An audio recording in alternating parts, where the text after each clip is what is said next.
Good afternoon students. पिछले class में हम लोगों ने अम्ल, क्षारक और लवण का परिभाषा सीखा।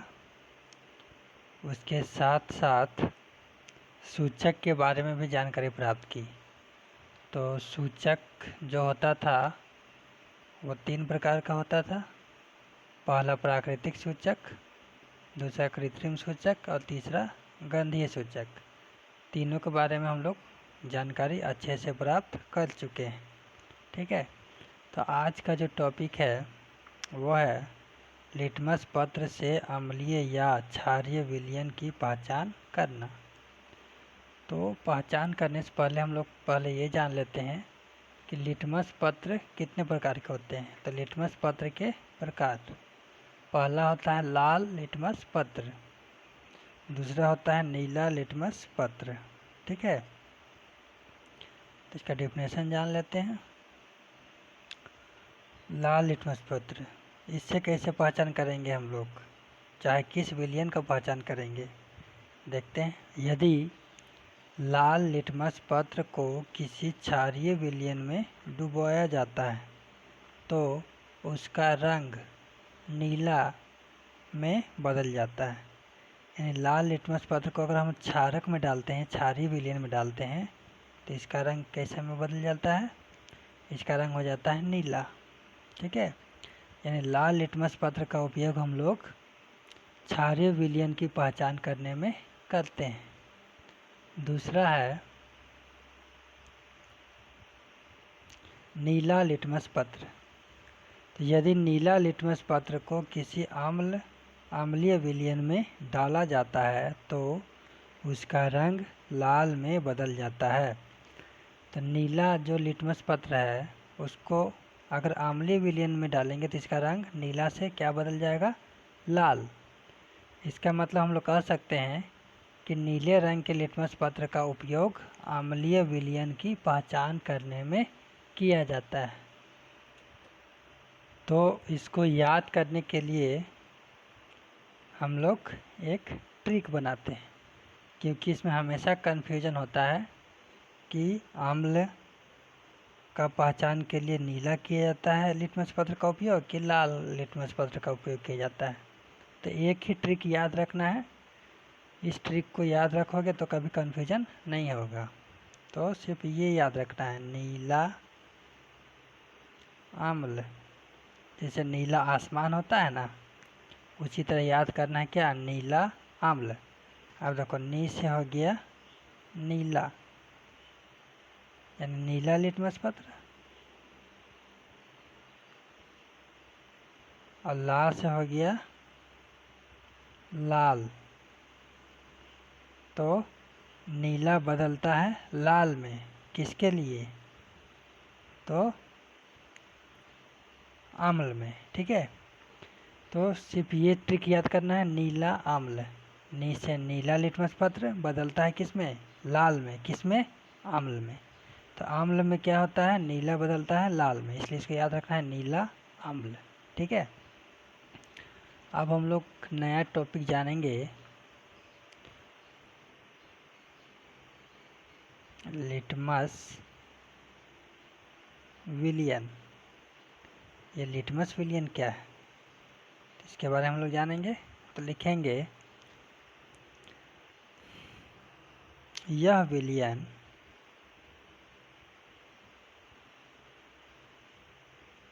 एक बैंगनी रंग का रंजक होता है जो लाइकेन पौधे से निकाला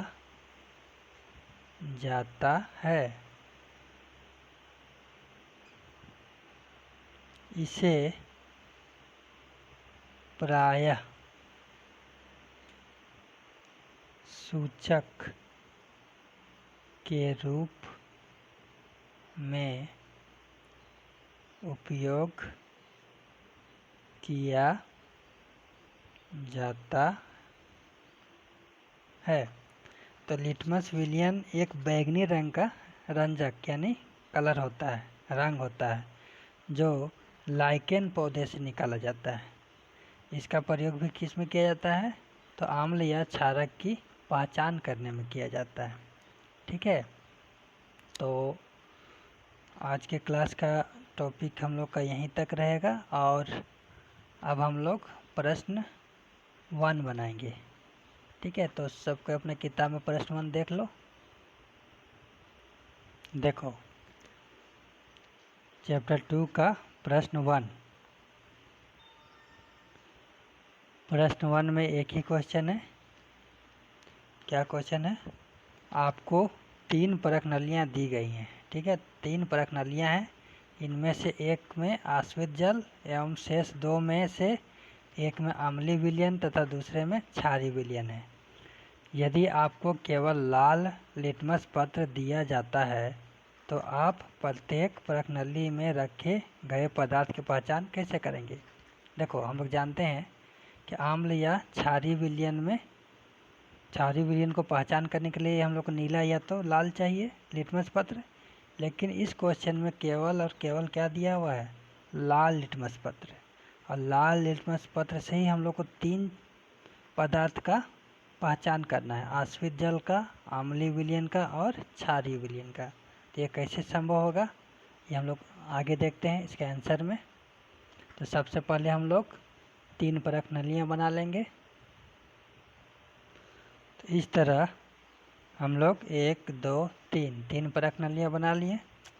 तो तीनों परख नलियों में किसी में आश्वित जल है और किसी में अम्ल है और किसी में क्षारक है। देखने से तो तीनों एक ही लग रहा है, लेकिन हम लोगों को सिर्फ एक ही लिटमस पत्र मिला है इन तीनों को पहचानने के लिए, और वह है कौन सा? लाल लिटमस पत्र। तो लाल लिटमस पत्र से किसका पहचान होता है? हम लोग पिछले क्लास अभी पढ़े हैं, लाल लिटमस पत्र से पहचान होता है क्षारकीय विलयन का, कि लाल को अगर क्षारकीय विलयन में डालेंगे तो क्या हो जाएगा? नीला हो जाएगा। ठीक है, तो इस क्वेश्चन को हम समझा देते हैं। इसके आंसर तुम लोग खुद लिखने का कोशिश करना। ठीक है, अब सोचो कि ये जो लाल लिटमस पत्र है, लाल लिटमस पत्र, ठीक है, इसको अगर हम लोग ये तीनों में से किसी एक करके सब में डालेंगे, है ना, तो मान लो सबसे फर्स्ट वाला में अगर हम लोग डालें, ठीक, तो फर्स्ट में जैसे ही डालें और इसको बाहर निकालें तो देखते हैं कि इसका रंग नहीं बदलता है। तो इसमें हम लोग को 2 स्थिति इसमें नज़र आता है, या तो आश्वित जल हो सकता है क्योंकि जल में लिटमस पत्र का कोई प्रभाव नहीं पड़ता है। तो पहला कंडीशन हो सकता है क्या? आश्वित जल होगा, या अम्लीय विलयन होगा।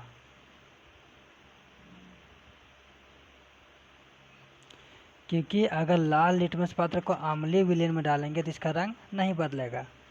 लाल रंग का लिटमस पत्र का कलर किस में बदलता है? तो क्षारकीय विलयन में बदलता है। ठीक है, तो हम लोग यहाँ पर जब डालें लाल लिटमस पत्र को तो कोई कलर चेंज नहीं हुआ। इसका मतलब हम लोग सोचते हैं कि या तो इसमें आश्वित जल है या तो अम्लीय विलयन है। ठीक है, तो इसमें तो हो गया।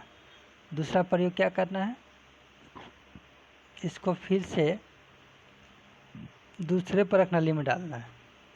तो दूसरे परख नली में अगर हम लोग डालते हैं, ठीक है, तो भी इसका रंग नहीं बदलता है। तो क्या समझेंगे कि इसमें भी या तो आश्वित जल हो सकता है या तो अम्लीय विलयन हो सकता है। अब क्या करें, ये दोनों में तो कुछ हम लोग को पहचान में नहीं आया। अब क्या करेंगे, जब दोनों में कलर नहीं बदला तो तीसरा में तो बदलना ही बदलना है, क्योंकि लाल रंग का लिटमस पत्र है, दोनों में कलर नहीं बदला, तो दोनों में या तो आश्वित जल है या तो अम्लीय विलयन है। लेकिन अगर हम लोग इसको तीसरे विलयन में डालते हैं तो क्या होता है, इसका रंग नीला हो जाता है। कैसा हो जाता है? अगर तीसरे परख नली में इसको अगर डाला जाए तो इसका रंग बदल के क्या हो गया? नीला हो गया। तो हम लोग को तीसरे रंग का परख नली का पहचान हो गया। ये क्या हो गया, क्षारकीय विलयन। ठीक है। अब देखो, जो हम लोग को लाल रंग का लिटमस पत्र जो मिला था, जब इसमें हम लोग डुबाएं तो इसका रंग कैसा हो गया, नीला में बदल गया। ठीक है, मतलब पहले लाल था और जब तीसरा वाला में क्षारकीय विलयन में डालें तो इसका रंग कैसा हो गया, नीला हो गया। अब हम लोग नीला को ये दोनों में फिर बारी बारी से डालेंगे। तो पहले वाले में अगर हम लोग डालें नीला रंग का लिटमस पत्र, तो इसमें भी कोई चेंज नहीं हुआ, मतलब नीला रंग का डुबाएं और बाहर निकालें तो अभी क्या कैसा दिख रहा है, नीला रंग का। तो इसका मतलब सबसे पहले हम लोग इसमें डुबाए थे लाल रंग का, तो उसमें भी चेंज नहीं हुआ, और नीला जब डुबाएं तो भी चेंज नहीं हुआ। तो इसमें हम लोग कन्फर्म हो गया कि इसमें क्या है, आश्रित जल, क्योंकि जल में ना नीला रंग का लिटमस पत्र बदल सकता है, ना ही लाल रंग का लिटमस पत्र बदल सकता है। तो जब यह कुछ नहीं चेंज हुआ तो ये कन्फर्म हो गया कि यह क्या है, आश्रित जल। ठीक है। फिर नीला रंग का जो इससे निकालने के बाद ये उस नीले रंग का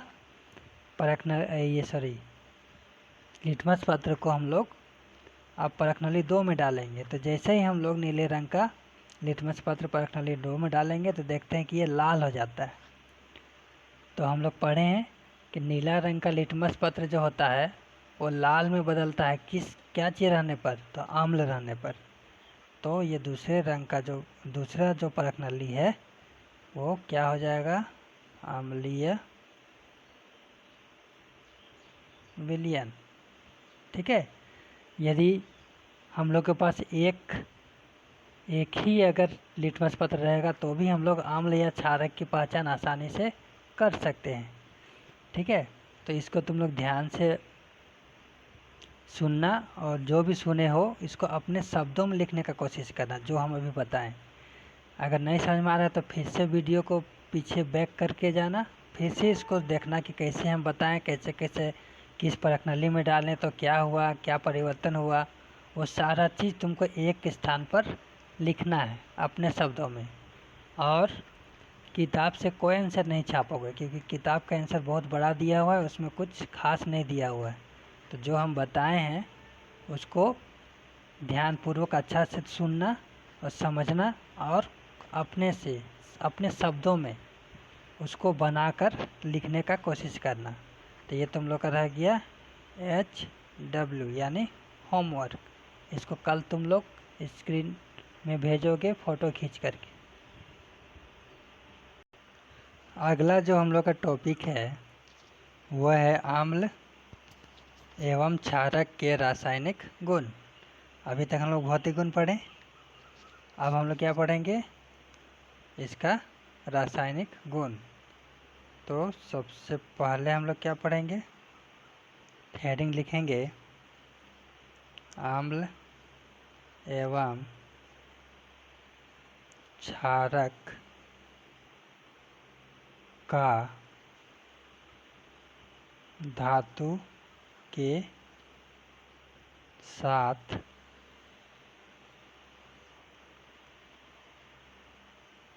अभिक्रिया।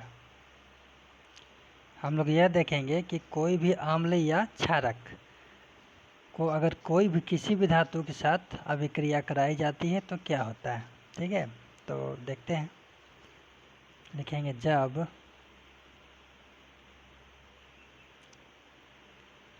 आम्ल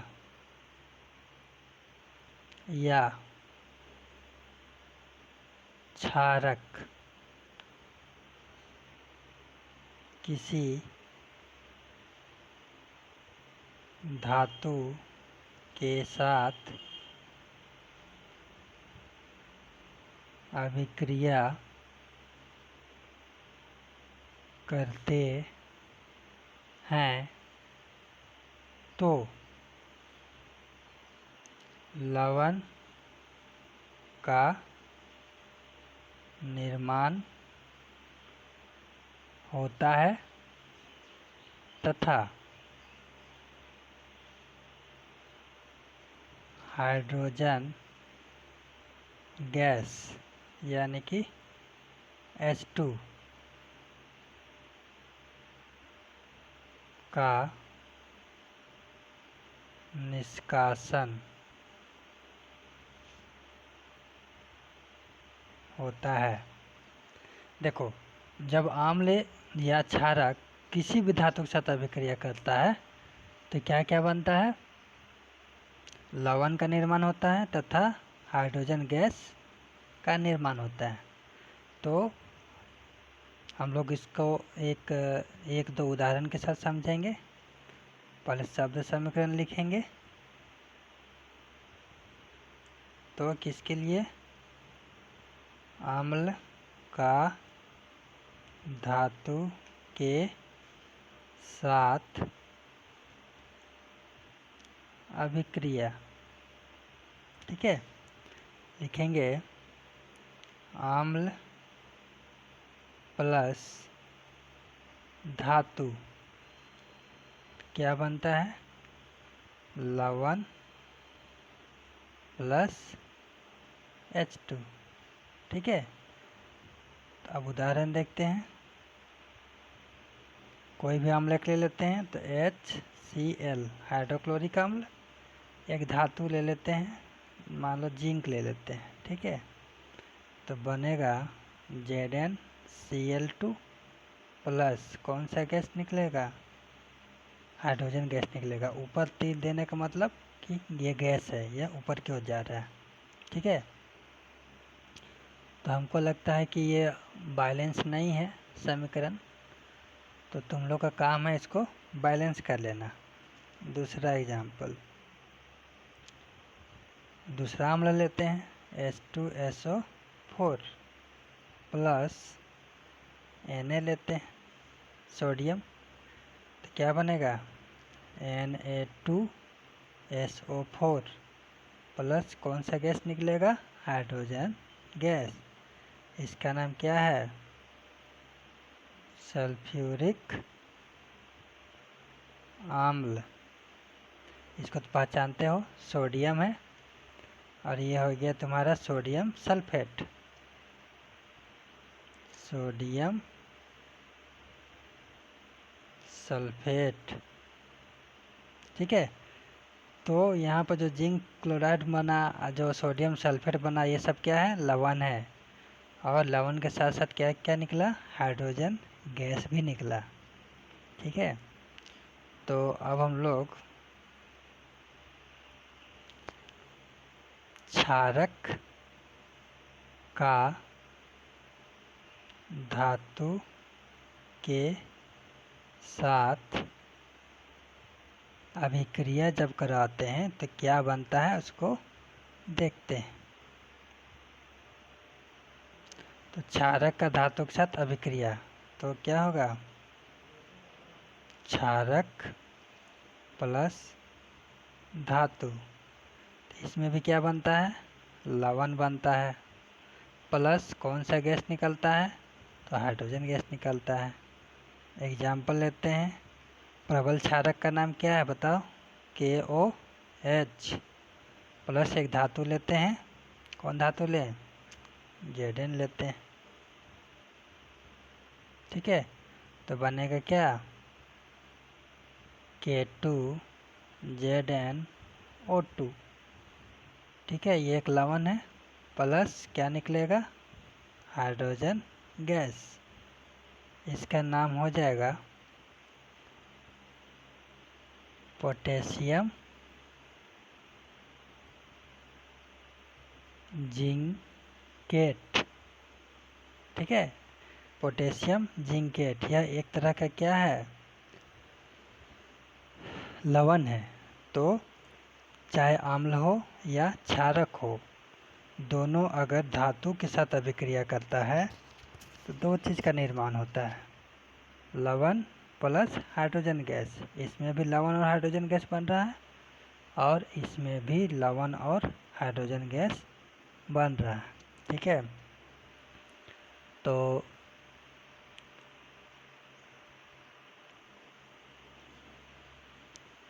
अगला पॉइंट हम लोग जानते हैं। अगला टॉपिक क्या है? हम लोग अभी पढ़े कि अम्ल या क्षारक दोनों को किसी भी धातु के साथ अगर हम लोग अभिक्रिया करवाते हैं तो कौन सा गैस निकलता है? Hydrogen gas. लेकिन क्या गैस हम लोग को दिखाई पड़ता है? नहीं दिखाई पड़ता है। तो हम लोग कैसे पहचानेंगे कि हाइड्रोजन गैस निकल रहा है? तो इसके लिए कुछ प्रयोग करना पड़ेगा। कुछ प्रयोग करेंगे तभी पता चलेगा कि हाइड्रोजन गैस निकल रहा है। ठीक है, तो अगला जो टॉपिक हम लोग का है वो इसी से संबंधित है, वह है हाइड्रोजन गैस निकलने की पहचान। ठीक है,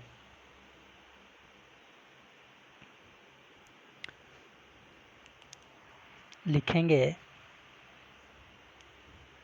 कि जब एक जलती हुई माचिस की तीली को